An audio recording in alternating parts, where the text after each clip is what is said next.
This is a reminder that on Saturday, November the 7th at 9 AM Eastern, Let's Play Novara Autism will be hosting an Extra Lives charity stream to benefit McMaster Children's Hospital.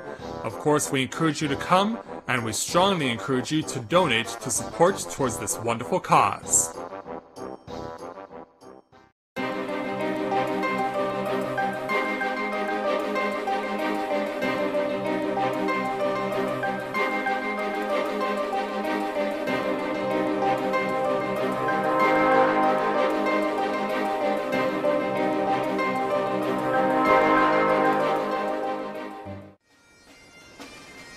We haven't seen this particular goblin in quite a while, but as far as the quest that we've been doing within this particular game, he's actually been involved in quite a few of them. And in order to take on one of the game's post-game challenges, this is the guy you want to come to. But I've already taken the opportunity to do this challenge. Unfortunately, the footage that I had of doing it was lost, and so I feel it's only right that I show it to you again, well, at least as much as I can for what I intended to do. But if you want to get this particular challenge started, you gotta come to this guy. And so with that in mind, greetings people of the world! Matthew back with you here at Novara Autism for the continuation of Let's Play Final Fantasy XIV Heaven's Ward. And as you may have noticed, I've decided that in the spirit of Halloween that I would get Matthias' hair dyed black for the occasion. So, yeah, want to cross this Mikote's path? I don't think you want to do it. No, you would not. But, yes, you might remember our old friend Slowfix here in Idleshire. When you defeat the main story of Final Fantasy XIV Heaven's Ward, you come to him in order to start the 4 levels of the new Primal Challenge known as Alexander. And so, once you take the time to speak with Slowfix, then you can go and begin a series of events that will lead you out of the city.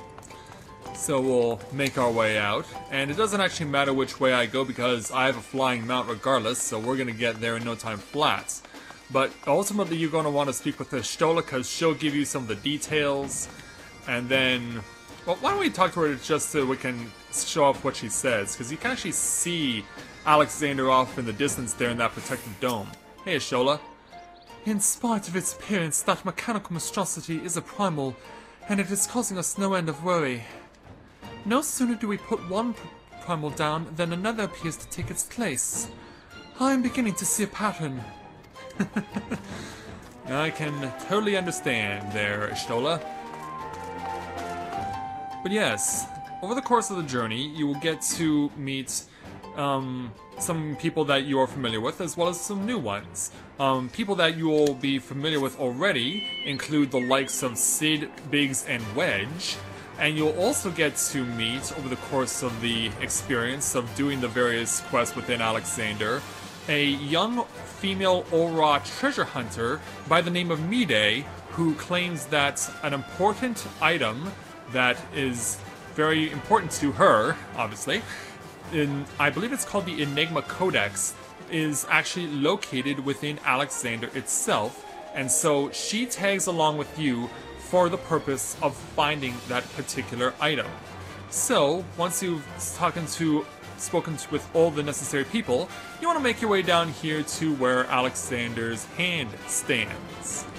So, you can touch down here and pay a visit inside. So, let's say we go in. So there are 4 levels, of course I've already cleared them. Why don't we start with the first of these, known as the Fist of the Father. So, let's get it going. And let's check on the stats. Alright, I can deal with that. So, be back in a moment, and I will join you guys once we get inside this particular first level.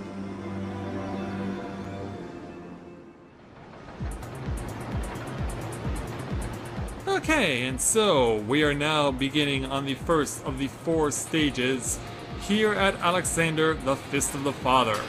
And if you've been to the Binding Coil of Bahamut and its 2 other variations, you'll know that in most places you have to go through a little bit of a mini stage in order to get to the boss itself. So that's exactly what we're going to do, myself and 7 others. And And so, let's go ahead and do this. Looks like we have a pretty good combination of people. Hopefully we're all as good as we look as far as the numbers are concerned. So, this first part, you're just winding through some narrow passages that are also on an incline. And you also got to go through a steam room. And this does not open up your pores or anything. It's, you saw, it hurts you. So, be careful. Just run through as fast as you can and try and take as little damage as possible. And if you're lucky, you won't even get damaged at all. Now here you actually have a mini-boss to take on before you can get to the main boss. So this is Faust that we're dealing with, and so this guy is actually kind of one of these kinds of bosses that is different from a lot of others in the sense that when you take him on, you actually do not really have to worry about, because he'll put ads onto the field, he'll put on extra enemies on the field, but unlike a lot of other enemies that are bosses, you don't have to worry about those ads, you just have to worry about the boss itself. And so that's exactly what we're going to do here. He's kind of like Gygus the Great in Copperbell Mines in the sense that all you have to worry about is the main boss. There will be ads that come onto the field, but you don't need to worry about them. You just focus on killing the boss. Yeah, you could also compare him to Labin in the first, whoa! 4,845?! Holy cow, that was an insane amount of damage! I didn't know I had it in me! That was amazing! But yeah, you could also compare it to Levin over in Tamtara Deep Hop Hard Mode, where you ignore the ads and you just kill the boss itself. Let's go ahead and use these various abilities, try and make things better for ourselves. Let's keep it going, and so far we're doing a pretty good job of burning down Faust. Now, I'm sure that there are people out there who probably have heard about the story of Faust. In fact, when I was in high school, I remember that one year we held a festival of various plays that were done by other high schools as well as our own. And one of them was a variation on Faust, where it followed the story of a male bully who ends up making a deal with the devil, and he has with him, the devil did, all these female sidekicks who wore silver cat suits and had completely old gray makeup on their faces, which was actually really creepy, but it's the devil, what you were expecting. So yeah, we burned down Faust in a hurry. I do have to say, that's actually one of the better runs that I've had against Faust. So, now that we've dealt with the appetizer, it's time for the main course. And here he comes with the warning lights and sirens.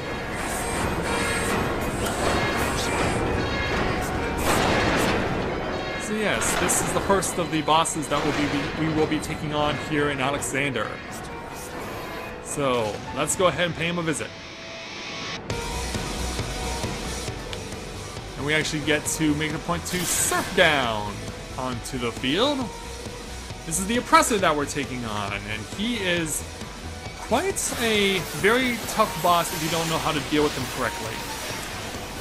So, I've actually had the opportunity to try and do a practice run beforehand, because it's been so long, but it was quite a struggle, I will say, because of the fact that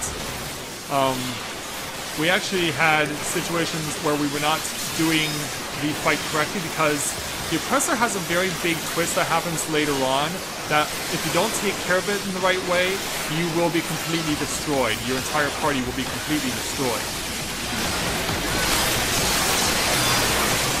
And unlike the previous fight when we took on Faust, there will be ads, but this time we can attack them. And you're gonna need to in order to keep yourself alive. Oh, look out! There we go. Make our way around. Let's do this. So we should start seeing ads coming onto the field soon, because yeah, you saw emergency deployments. There are ads right now. So Yeah, we'll deal with them for the time being, but they're not completely worrisome as of yet. They will be in a moment, but not now. Clear out of that. Yeah, because those alarms will just drop stuff on your head like crazy. And you saw us move it into a corner, but we won't be able to do that later on. Now we should see the arrival of the twist in a moment. You see on the enemy list it now says Oppressor 0.5. That means there is a clone that's about to come on the field, and we are burning the main Oppressor down. Now here's where it gets interesting. You actually have to kill both the Oppressor and the Oppressor 0.5 at pretty much the same time. If you kill one too soon, the other will activate the self-destruct ability. If the other Oppressor self-destructs before you kill it off, it will kill your entire party on the spot. So be careful. Yeah, something like that, but not necessarily like that. Here we see deployments. Now, here's where you have to take the alarms, and you have to move them over to where these lasers are. Get them under the lasers, and start burning them down. Because they have to absorb the impact that is about to come your way. All the while, you're still being attacked feverishly. Oh, okay, we got it. It's taken care of. So now, back over to the Oppressor. Oh crap, we lost the Dark Knight.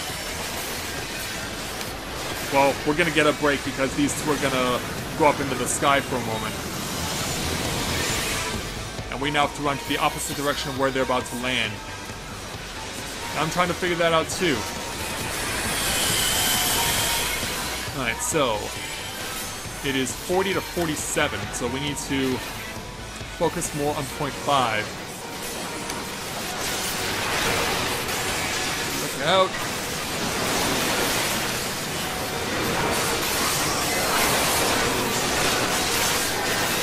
Now we're going to need to really burn down as fast as we can, because if we don't have this balanced well, then we're not going to make it.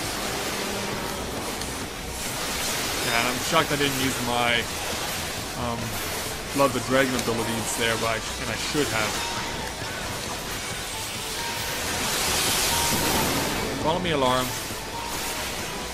Right over here. And we've got him right where we want him. Let's go ahead and burn him down as fast as we can. Alright, he's dealt with. We're now fine as far as dealing with them. Now we gotta focus once again on getting the balance back. Yeah, it's always a good idea when they go up into the sky and then come back down to recheck the two oppressors' health meters and see who has less and who has more. If they're like either exactly the same number or they're within 1 or 2 points of each other as far as percent is concerned, keep on going with who you're targeting. If it's unbalanced, then focus your attacks on the one oppressor who has more health. Okay, it's 34 plays 33, but you still have more. You still have more, so we have to continue to focus on you.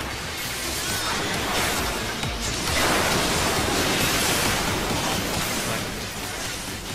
Let's get down the oppressor here as quickly as we can. So 4.5 in this instance. Look out! Yeah, in the practice run, my group went and did this, was unbalanced too soon, or in this case, they used the limit break prematurely. Alright, follow me, alarm. You want to target me. Let's go ahead and take you out.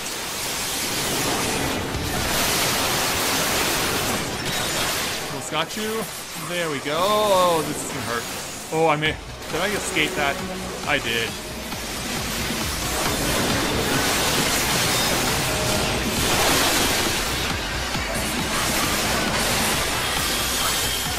Yeah, we got away with one there. Alright, let them go back up. It looks like 0.5 may still be... Oh, other way, other way. Other way.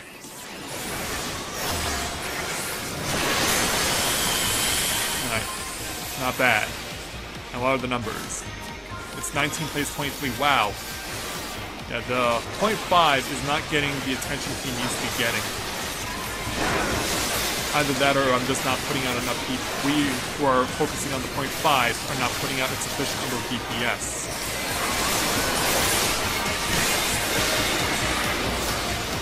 So let's see if we can't fix that. Yeah, get close enough, but not too close. Mr. Abaddon really seems to have a thing about mofos. Yeah, come on over.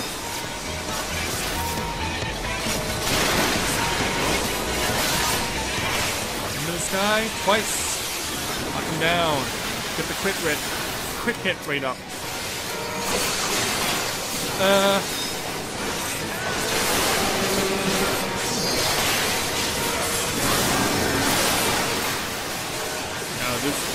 We really need to get people over on this side because the balance is really bad right now.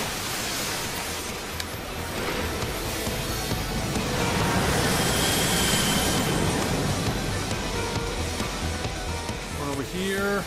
Be careful to avoid that because that'll minimize you.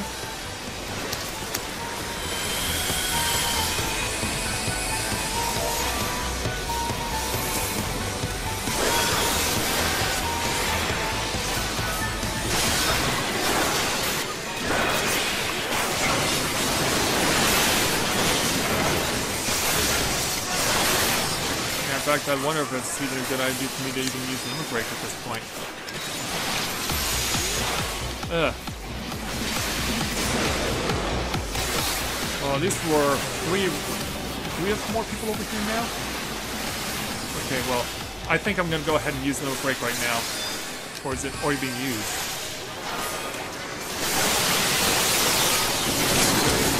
Well, yeah, let's go ahead because we got it. Yeah, that one's about to die.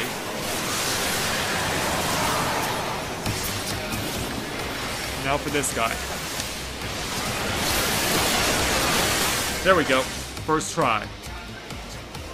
Yeah, on my practice run it took 3 tries. This time, however, no such difficulty. 1 down and 2 down, just like that.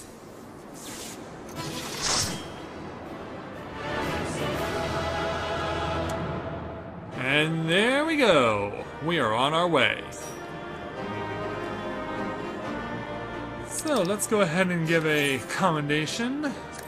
We'll go ahead and give it to this guy because I think he earned it.